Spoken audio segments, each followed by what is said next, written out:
Wow.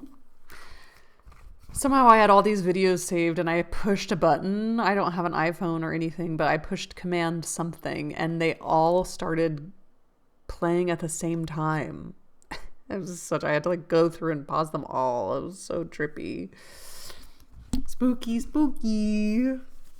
Join me today as we read through chapter 3 of Frankenstein, a story we all know well, but I don't. I've never read it. So I'm here to read it. Oh, a butterfly. It's so beautiful outside. We just moved and the fall leaves are changing more dramatically in this area and it's very beautiful. So he was into, Victor was into all these people that his dad was like, don't listen to I don't know if they're real people, actually. Let's look up Agrippa? Marcus Agrippa.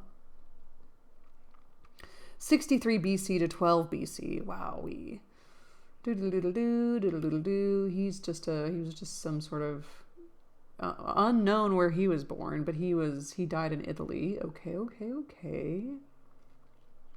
Born to a plebeian family. Is this really him? Cornelius. Oh, Cornelius. No, this is the wrong Agrippa. Let's do Cornelius. Show me Cornelius. Okay, September 14th, 1486 to February 18th, 1535. Much older, but also not 12 BC. Was a German Renaissance polymath, physician, legal scholar, soldier, knight, theologian, and occult writer. You could have been so many things back in the day. Yeah, there was so much time. Agrippa's 3 books of occult philosophy. Wow. Kabbalah, Hermeticism, and Neoplatonism. Wow.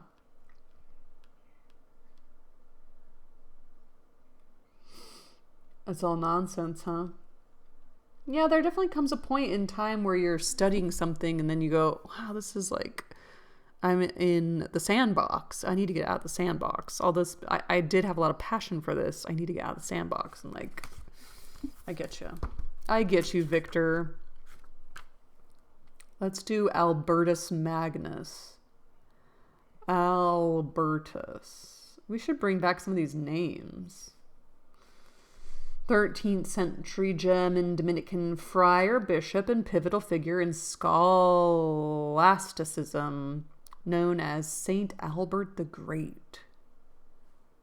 Reconcile faith and reason, whose work made the writings of Aristotle and Arabian science available to the medieval world. His extensive contributions included commentaries on Aristotle, pioneering work in natural sciences, and lasting influence and famous on his famous student Thomas Aquinas.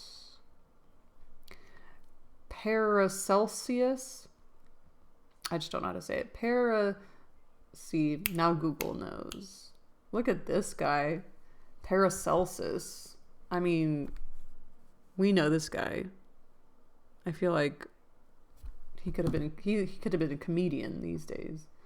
He's from Switzerland, died in Austria, alchemist, lay theologian, philosopher of German Renaissance. Well, yeah, welcome to the occult, I guess. Whatever that means. Wow. The alchemist who wed medicine to magic. Ooh, that's fun. I don't know any of these people. That's fun to look up. Eschewed the common goal of chrysopoeia. The creation of gold from lesser materials. Wow, get out of town. All right.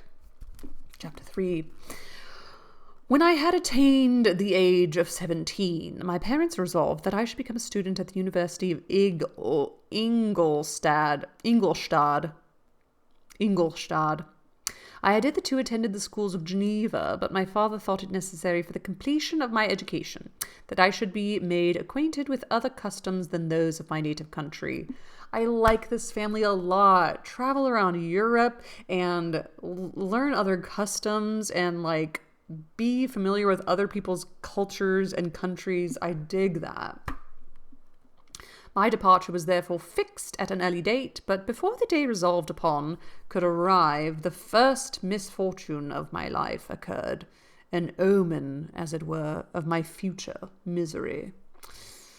Elizabeth had caught the scarlet fever. Her illness was severe, and she was in the greatest danger. During her illness, many arguments had been urged to persuade my mother to refrain from attending upon her.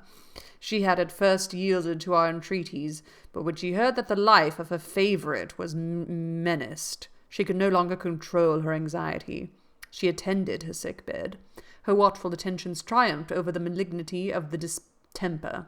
Elizabeth was saved, but the consequences of this imprudence were fatal to her preserver.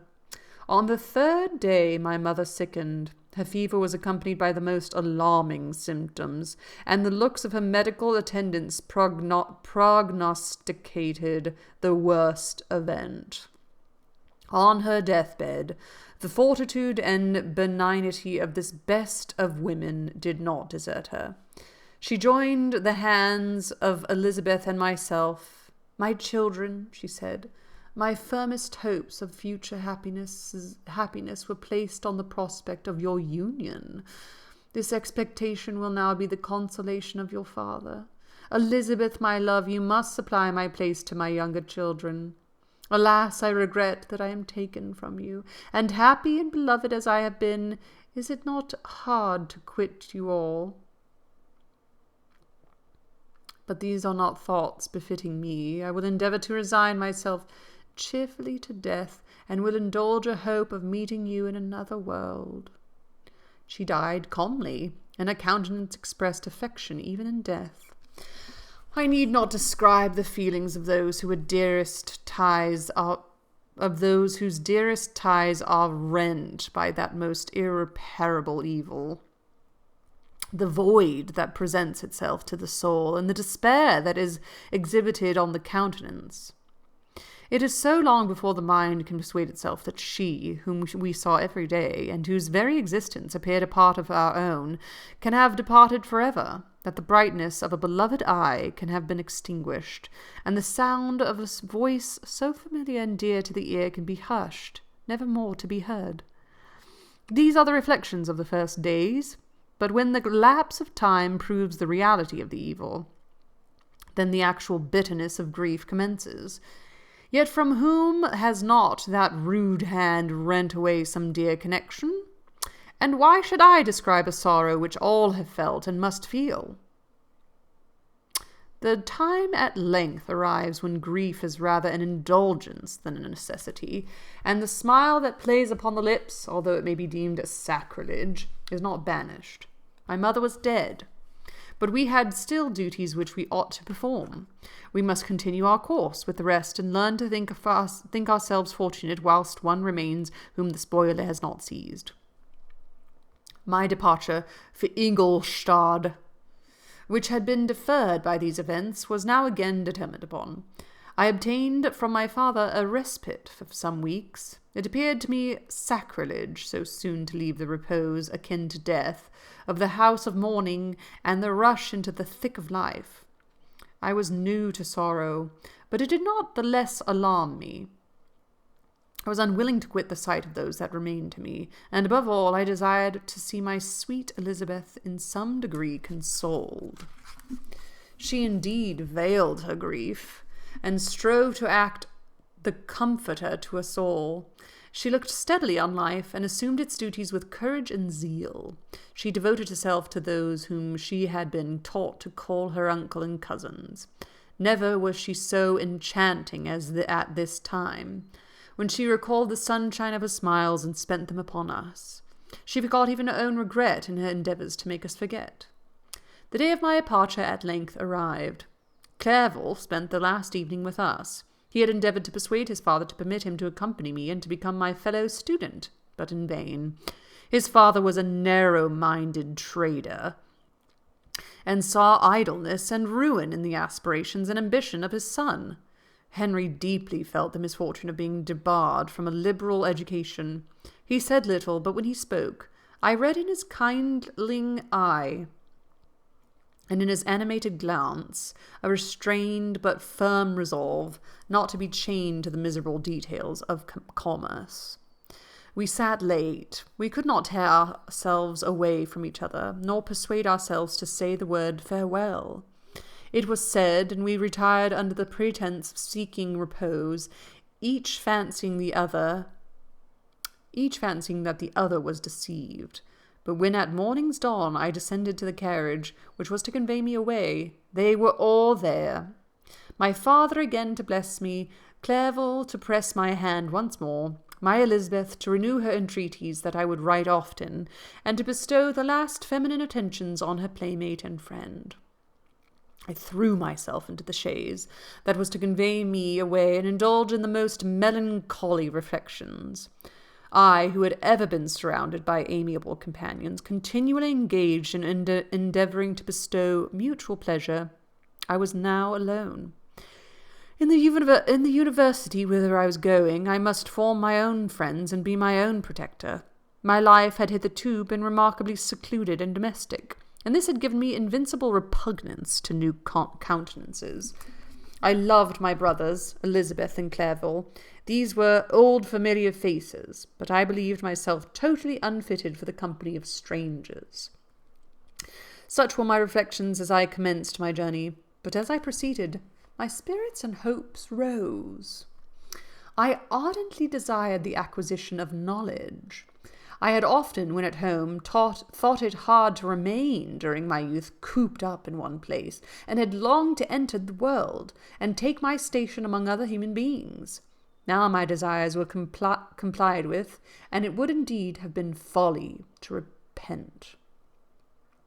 I had sufficient leisure for these and many other reflections during my journey to Ingolstadt, which was long and fatiguing.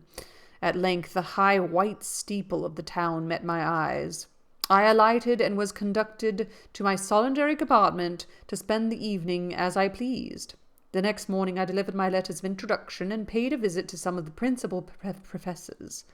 Chance, or rather the evil influence, the angel of destruction, which asserted omnipotent sway over me from the moment I turned my reluctant steps from my father's door, led me first to M. Krempe, professor of natural philosophy.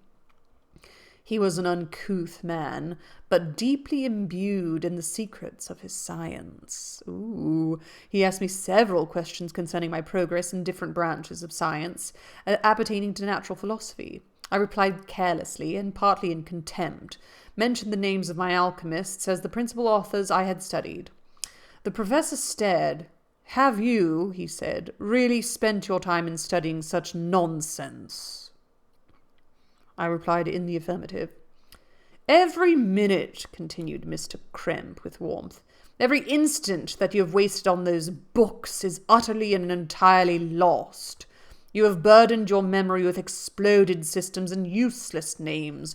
Good God, in what desert land have you lived, where no one was kind enough to inform you that these fancies, which you have so greedily imbibed, are 1,000 years old and as musty as they are ancient? I little expected in this enlightened and scientific age to find a disciple of Albertus Magnus and Paracelsus. Paracelsus. My dear sir, you must begin your studies entirely anew." So saying, he stepped aside and wrote down a list of several books treating of natural philosophy, which he desired me to procure, and dismissed me after mentioning that in the beginning of the following week he intended to commence a course of lectures upon natural philosophy in its general relations and that M. Waldman, a fellow professor, would lecture upon chemistry the alternate days that he omitted. I returned home, not disappointed, for I have said that I have long considered those authors useless whom the professor reprobated. But I returned not at all the more inclined to recure these studies in any shape. Crimp was a little squat man with a gruff voice and a repulsive countenance. The teacher, therefore, did not prepossess me in favour of his pursuits. In rather a too philosophical and contented a strain, perhaps, I have given an account of the conclusions I had come to concerning them in my early years. As a child, I had not been content with the results promised by the modern professors of natural science. With a confusion of ideas only to be accounted for by my extreme youth and my want of a guide on such matters, I had retrod the steps of knowledge along the paths of time, and exchanged the discoveries of recent inquirers for the dreams of forgotten alchemists. Besides, I had a contempt for the uses of modern natural philosophy. It was very different when the masters of science sought immortality and power. Such views, although futile, were grand, but now the scene was changed. The ambition of the inquirer seemed to limit itself to the alienation of those visions on which my interest in science was chiefly founded. I was required to exchange chimeras of boundless grandeur for realities of little worth. Chimera? Chimera. Yeah. Fire-breathing hybrid depicted a lion with a goat's head on its back as a certain tail. I've looked this up before because people have said this in the books that I've already read. But I just never remember what it is. Pronunciation, I believe. Chimera. Stress on the second syllable. Chimera. Okay.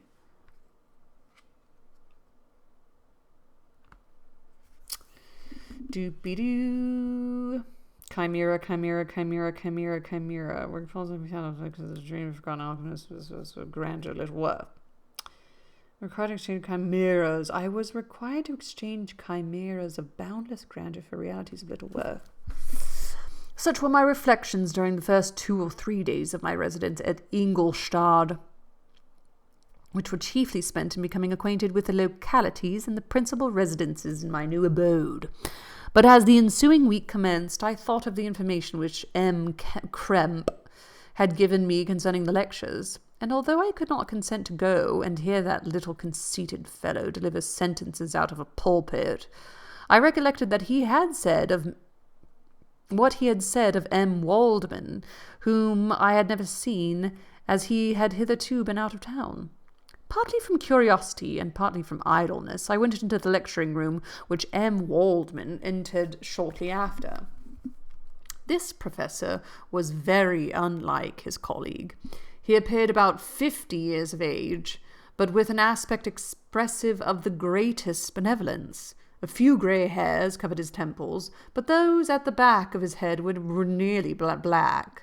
His person was short, but remarkably erect, and his voice was the sweetest I had ever heard. He began his lecture by a recapitulation of the history of chemistry and the various improvements made by different men of learning, pronouncing with fervour the names of the most distinguished discoveries. He then took a cursory view of the present state of science, and explained many of its elementary terms. After having made a few preparatory experiments, he concluded with a panegyric upon modern chemistry, the terms of which I shall never forget. The ancient teachers of this science, said he, promised impossibilities and performed nothing. The modern masters promise very little. They know that metals cannot be transmuted, and that the elixir of life is a chimera.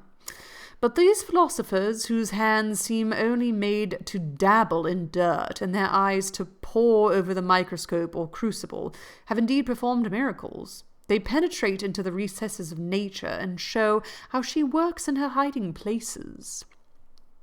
They ascend into the heavens. They have discovered how the blood circulates, and the nature of the air we breathe. They have acquired new and almost unlimited powers. They can command the thunders of heaven, mimic the earthquake, and even mock the invisible world with its own shadows. Ooh. Interesting to hear what science was like back then. Such were the professor's words, rather let me say, such the words of the fate, announced to destroy me. As he went on, I felt as if my soul were grappling with the palpable enemy. One by one, the various keys were touched, which formed the mechanism of my being. Chord after chord was sounded, and soon my mind was filled with one thought, one conception, one purpose. So much has been done, exclaimed the soul of Frankenstein. More, far more, will I achieve? Treading in the steps already marked, I will pioneer a new way, explore unknown powers, and unfold to the world the deepest mysteries of creation. Frankenstein is born. I closed not my eyes that night. My eternal being was in a state of insurrection and turmoil. I felt that order would thence arise, but I had no power to produce it. By degrees, after the morning's dawn, sleep came. I awoke, and my yesternight's thoughts were as a dream. There only remained a resolution to return to my ancient studies and to devote myself to a science for which I believed myself to possess a natural talent. On the same day, I paid M. Waldman a visit. His manners in private were even more mild and attractive than in public, but there was a certain dignity in his mien during his lecture, which in his own house was replaced by the greatest affability and kindness. I gave him pretty nearly the same account of my former pursuits as I had given his fellow professor. He heard with attention the little narration concerning my studies, and smiled at the names Cornelius Agrippa and Paracelsus,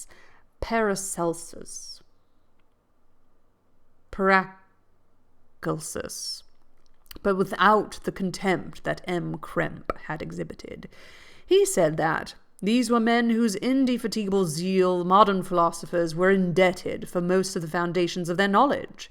They had left to us an easier task to give new names, and arrange in connected classifications the facts which they in a great degree had been instruments of bringing to light. The labours of men of genius, however erroneously directed, scarcely ever fail to ultimately turning to the solid advantage of mankind. I listened to his statement, which was delivered without any presumption or affectation, and then added that his lecture had removed any prejudices against modern chemists. I expressed myself in measured terms, with the modesty and deference due to from a youth to his instructor, without letting escape. Inexperience in life would have made me ashamed any of the enthusiasm which stimulated my intended labours. I requested his advice concerning the books I ought to procure. I am happy, said M. Waldman, to have gained a disciple, and if your application equals your ability, I have no doubt of your success. Chemistry is that brand of natural philosophy in which the greatest improvements have been and may be made. It is on that account that I have made it my peculiar study. But at the same time, I have not neglected the other branches of science. A man would make but a very sorry chemist if he attended to that department of human knowledge alone. If your wish is to become really a man of science and not merely a petty experimentalist, I should advise you to apply to every branch of natural philosophy, including mathematics. He then took me to his laboratory and explained to me the uses of his various machines, instructing me as to what I ought to procure, and promising me the use of his own when I should have advanced far enough in the science not to derange their mechanism. He also gave me the list of books which I had requested, and I took my leave. Thus ended a day memorable to me. It decided my future destiny. This is cool. You never really get the backstory of Frankenstein. This is cool. Mary Shelley was a good writer. Dope. Join me next time as we read Chapter 4 of Frankenstein by Mary Shelley. Happy reading to you all, and ta-ta!